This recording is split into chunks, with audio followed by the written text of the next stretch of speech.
புதுச்சேரி மாநிலம் காரைக்கால் மாவட்டத்தில் நாட்டின் 79வது சுதந்திர தினத்தை முன்னிட்டு புதுச்சேரி அரசின் கலை பண்பாட்டுத்துறை மற்றும் தஞ்சை தென்னக பண்பாட்டு மையம் இணைந்து 2 நாட்கள் நடத்தும் புதுச்சேரி கலை விழா 2025 காரைக்கால் கடற்கரையில் துவங்கியது.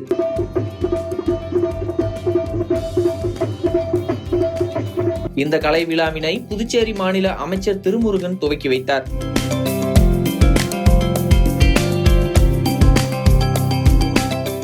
இந்த கலை விழாவில் பஞ்சாப், அசாம், குஜராத், உத்தரப்பிரதேசம், ராஜஸ்தான், கர்நாடகா, தெலுங்கானா உள்ளிட்ட பல்வேறு மாநிலங்களின் பாரம்பரிய கலாச்சார நடன நிகழ்ச்சிகள் நடைபெற்றது.